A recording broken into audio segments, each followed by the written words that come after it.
ہمارے دکھوں میں خدا ہمارے ساتھ ہوتا ہے، جب زندگی کا کوئی مقصد نظر نہیں آتا. when life seems to make no sense. پہلی بات، جب ایسے حالات ہوں تو کیا کرنا چاہیے؟ Don't demand to understand. سمجھنے کی کوشش نہ کریں، تقاضا نہ کریں کہ میں ان حالات کو سمجھ کیوں نہیں رہا، کیوں مجھے سمجھ نہیں آ رہی. کوشش نہ کریں سمجھنے کی، بلکہ خدا پر توکل رکھیں، خدا پر بھروسہ رکھیں. شیطان آپ سے کہہ سکتا ہے کہ یہ کیوں ہو رہا ہے تیرے ساتھ، تو خدا کا بندہ ہے، تو اس کی عبادت کرتا ہے، تجھے کیوں سمجھ نہیں آ رہی، تجھے سمجھنا چاہیے ان حالات کو. لیکن یاد رکھیں ساری چیزوں کے لیے اپنے خدا پر توکل کریں. امثال 3 باب کی 5ویں اور 6 آیت پڑھیں. امثال 3 باب کی 5ویں اور 6 آیت لکھا ہے، سارے دل سے خداوند پر توکل کر اور اپنے فہم پر تکیہ نہ کر، اپنی سب راہوں میں اس کو پہچان، وہ تیری رہنمائی کرے گا. سارے دل سے خداوند پر توکل کر، اپنے فہم پر تکیہ نہ کر، اپنی سب راہوں میں اس کو پہچان، وہ تیری رہنمائی کرے گا. ان حالات میں جب آپ سمجھتے ہیں سب راستے بند ہیں، کوئی فرار نہیں ہے ان سے، خداوند پر توکل کریں، سب باتوں میں اس پر تکیہ کریں، اپنے فہم پر نہیں، اپنی سوچ پر نہیں.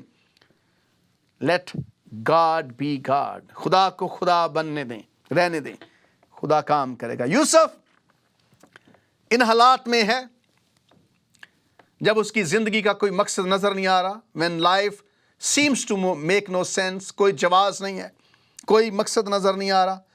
یوسف خدا پر توکل کر رہے اور خدا اس کے ساتھ ہے. ایسے حالات لوگوں کی زندگی میں آ جاتے. حبقوق کو سمجھ نہیں آ رہی تھی. اچھے خاصے ایماندار لوگوں کو بھی ان حالات میں جب کوئی چیز کلیئر نہیں ہو رہی ہوتی، کچھ واضح نہیں نظر آ رہا ہوتا، تو ایماندار بھی ڈاواں ڈول ہو گئے ہیں. حبقوق ڈاواں ڈول ہو گیا، کہتا ہے خداوند کیسے تو کسدیوں کو لے کر آئے گا اور وہ اسرائیلیوں کو ٹھیک کریں گے؟ کیسے خداوند یہ ہو سکتا ہے؟ خدا نے کہا ہوگا. پھر ہنوک کو جب سمجھ آئی تو کہتا ہے کہ اب انجیر کا درخت نہ پھلے، زیتون میں پھل نہ لگے، کچھ بھی نہ ہو، میں خداوند سے خوش ہوں. یوحنا بپتسمہ دینے والا قید میں یسوع مسیح کے بارے میں کہتا ہے کہ آنے والا تو ہے یا کسی اور کی راہ دیکھ. پالوس رسول کہتا ہے کہ ایسے حالات ہیں کہ کچھ سمجھ نہیں آ رہی. جب نہیں سمجھ آ رہی، خدا کے سامنے سارے کاموں کو رکھ دیں. خدا خود ان کاموں کو اپنے ہاتھ میں لے کر آپ کو چھڑائے گا، آپ کی حفاظت کرے گا.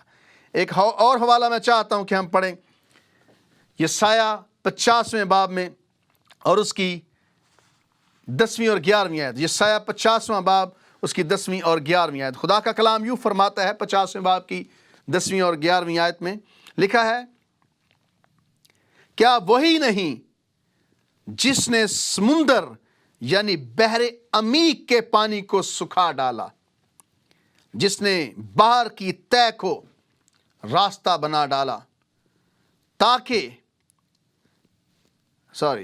50ویں باب کی 10ویں آیت سے، تمہارے درمیان کون ہے جو خداوند سے ڈرتا اور اس کے خادم کی باتیں سنتا ہے، جو اندھیرے میں چلتا اور روشنی نہیں پاتا.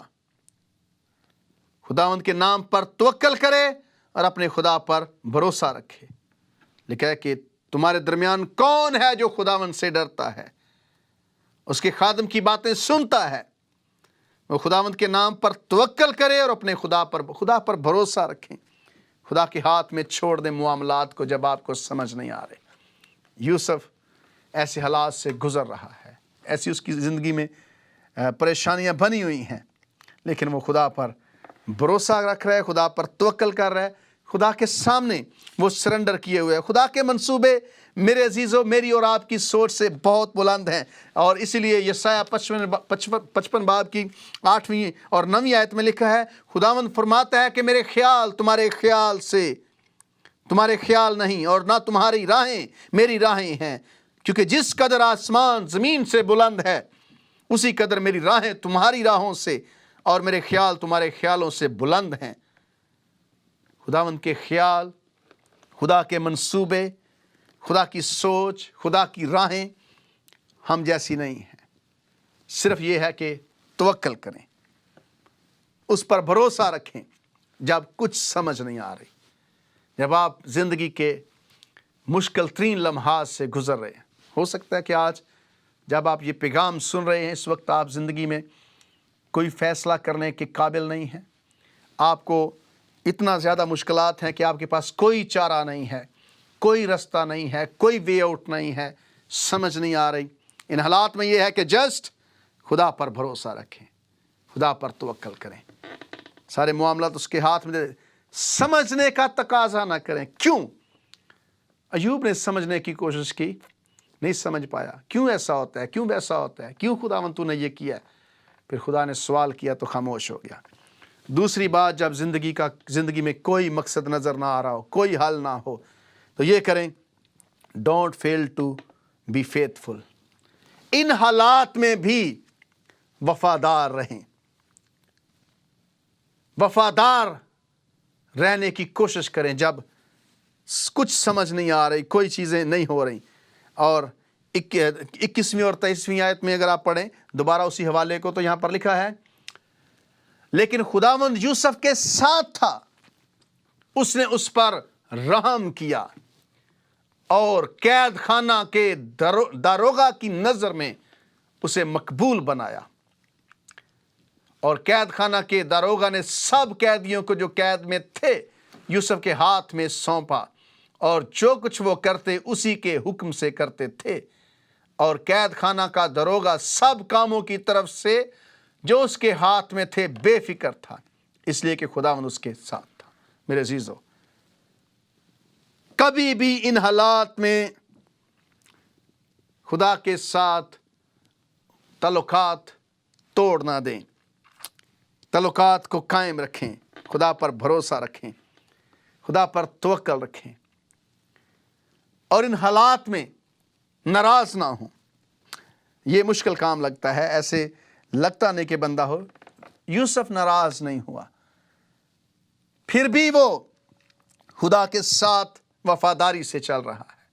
سارے حالات میں، مشکل میں بھی وہ خدا کے ساتھ وفاداری سے چل رہا ہے۔ خدا یوسف کے ساتھ اس کے برے حالات میں بھی تھا۔ اس کی زندگی کی جو بڑی مشکل ہے، جس میں وہ بالکل ڈاؤن جا چکا ہے، جس میں وہ بالکل آپ سمجھ لیں کہ تباہی کے دھانے پر ہے، پھر بھی خدا اس کے ساتھ ہے۔ خدا آپ کے ساتھ ہے، خدا آپ کی حفاظت کرتا ہے، خدا آپ کو بچاتا ہے، خدا آپ کو چھوڑنا نہیں چاہتا، خدا آپ کی ہر لمحے حفاظت کرتا ہے۔ جب زندگی ایسا لگے کہ بے مقصد ہو گئی ہے، زندگی کا مقصد فنا ہو گیا ہے، سب چیزیں الٹ جا رہی ہیں، سب چیزیں میری مرضی کے خلاف جا رہی ہیں، تو ان حالات میں وفادار رہیں۔ Don't feel to be faithful. کبھی بھی وفاداری میں ناکام نہ ہو، خدا کے وفادار رہیں، چلتے رہیں، حالات کا جائزہ لیتے رہیں، خدا پر توکل رکھے رہیں، اس کے منصوبوں کو بہتر منصوبے سمجھیں۔ اور تیسری بات، جب زندگی کا کوئی مقصد نظر نہ آ رہا ہو یا مقصد نہ نظر آ رہا ہو، تو کبھی بھی تلخ نہ ہو۔ ڈونٹ بو ٹو بیٹرنیس۔ کبھی بھی تلخ نہ ہو، غصے سے اندر سے نہ بھر جائیں، چڑچڑے نہ ہوں۔ مشکل ہے لیکن ضروری ہے، مشکل ہے لیکن اس کی بہت ضرورت ہے۔ اگر آپ پیدائش اس کا 40واں باب 14ویں اور 15ویں آیت پڑھیں، پیدائش 40ویں باب کی 14ویں اور 15ویں آیت، تو یہاں پر ہمیں پتہ چلتا ہے کہ یوسف ان حالات میں تلخ نہیں ہوا۔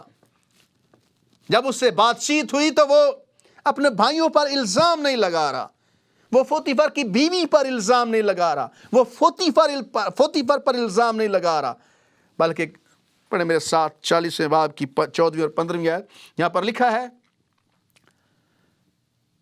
لیکن جب تو خوشحال ہو جائے تو مجھے یاد کرنا اور ذرا مجھ سے مہربانی سے پیش آنا اور فرعون سے میرا ذکر کرنا اور مجھے اس گھر سے چھٹکارا دلوانا، کیونکہ عبرانیوں کے ملک سے مجھے چرا کر لے آئے ہیں، اور یہاں بھی میں نے ایسا کوئی کام نہیں کیا جس کے سبب سے قید خانہ میں ڈالا جاؤں۔ یوسف اپنے بھائیوں کے خلاف نہیں ہے۔ ہو سکتا ہے کہ آپ کے بہت مشہور ہے برادران یوسف، یعنی کہ یوسف کے بھائی، بے وفائی میں یوسف کے بھائی جو ہیں وہ ایک آپ سمجھ لیں کہ مثال بن چکے ہیں، لیکن آپ کبھی بھی اپنے اندر غصہ لے کر نہ آئیں، نفرت پیدا نہ کریں، اپنے اندر نفرت سے دور رہیں۔ یوسف کے اندر بھائیوں کے لیے نفرت نہیں ہے۔ اس نے ذکر نہیں کیا کہ میرے بھائیوں نے میرے ساتھ زیادتی کی ہے، اس نے ذکر نہیں کیا کہ فوتیفر کی بیوی نے میرے ساتھ زیادتی کی ہے، بلکہ وہ کہتا ہے کہ مجھے چرا کر لے کر آئے ہیں۔ ان سارے حالات میں یوسف نفرت سے نہیں بھرا، تلخ نہیں ہوا۔ جب آپ کی زندگی میں ایسی سٹیج آئے، ہوتا ہے ایسے ہوتا ہے کہ جب لوگ مشکل سے گزر رہے ہوتے ہیں تو زیادہ تر وہ اپنے تعلقات خراب کر لیتے ہیں، اس لیے کہ انہیں غصہ ہوتا ہے، وہ نفرت سے بھر جاتے ہیں، ان کے اندر شدید نفرت آ جاتی ہے ان لوگوں کے لیے جنہوں نے انہیں نقصان پہنچایا ہوتا ہے۔ لیکن کوشش کریں ایسا نہ ہو۔ جب زندگی بے مقصد معلوم ہو، سب دروازے بند ہو جائیں، تو پہلے نمبر پر سمجھنے کی کوشش نہ کریں کہ کیوں ہوا ہے، دوسرے نمبر پر بے وفا نہ ہوں، وفادار رہیں، تیسرے نمبر پر نفرت سے اور کدورت سے نہ بھر جائیں، اور تیسرے نمبر پر don't be unwilling to wait، انتظار کرنے سے انکاری نہ ہو، انتظار کریں۔ انتظار آپ کی زندگی میں بہتری لاتا ہے۔ میرا ذاتی تجربہ ہے کہ جب چیزیں آپ کی مرضی سے نہیں ہو رہی ہوتی تو کوشش کریں کہ انتظار کریں، وقت دیں چیزوں کو۔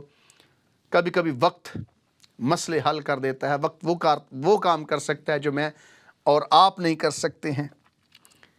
صرف ان حالات میں جب کچھ سمجھ نہیں آ رہا، خاموشی سے وقت کا انتظار کریں۔ انتظار بری چیز نہیں ہے، انتظار خدا کے منصوبے کا حصہ ہے، انتظار خدا کے پلانز میں شامل ہے۔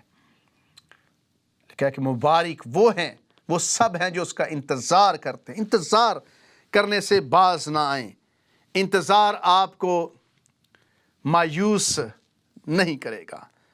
زبور 37 پڑھیں، زبور 37 کی 5ویں آیت سے 9ویں آیت تک پڑھیں تو یہاں پر زبور 37 میں لکھا ہے، اپنی راہ خداوند پر چھوڑ دے۔ 4تھی آیت سے میں پڑھنا چاہتا ہوں، بلکہ خداوند میں مسرور رہ اور وہ تیرے دل کی مراد پوری کرے گا۔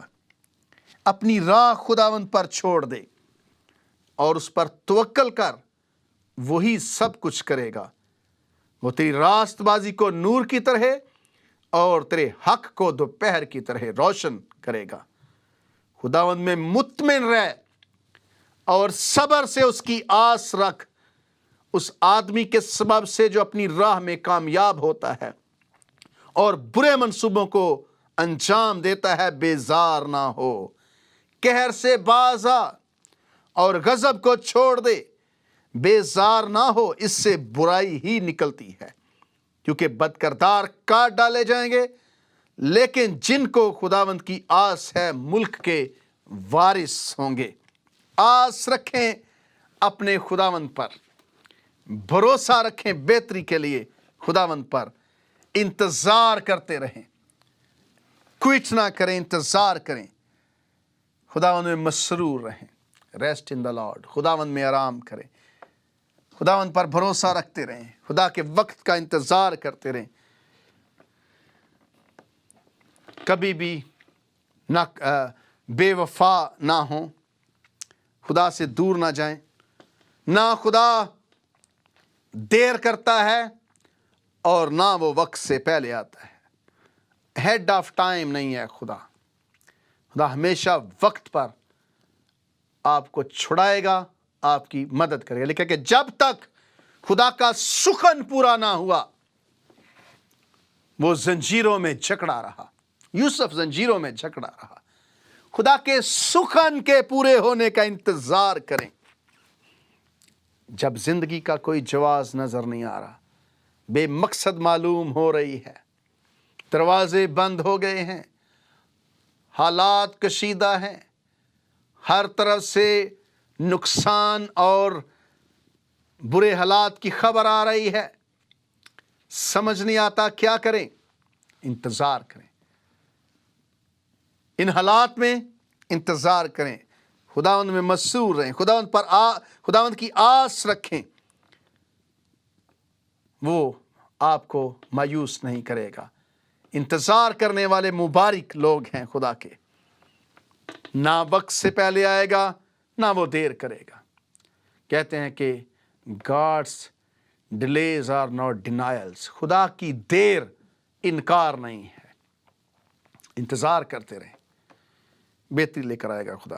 پانچویں اور آخری بات، جب زندگی بے مقصد معلوم ہو، حالات تباہی کے دانے پر آپ کو لے آئیں، ڈونٹ لیٹ ڈریم ڈیزالو۔ اپنے خواب کو ٹوٹنے نہ دیں، اپنے خواب کو بریک ڈاؤن نہ ہونے دیں، اپنے خواب سے پیچھے نہ ہٹیں۔ خدا آپ کا جو خواب ہے اس کو پورا کرے گا۔ پیدائش 41ویں باب کی چند آیات پڑھیں گے، 37ویں آیت سے 41ویں آیت تک۔ پیدائش اس کا 41واں باب 37ویں آیت سے 44ویں آیت کے آخر تک خدا کے کلام میں یوں لکھا ہے،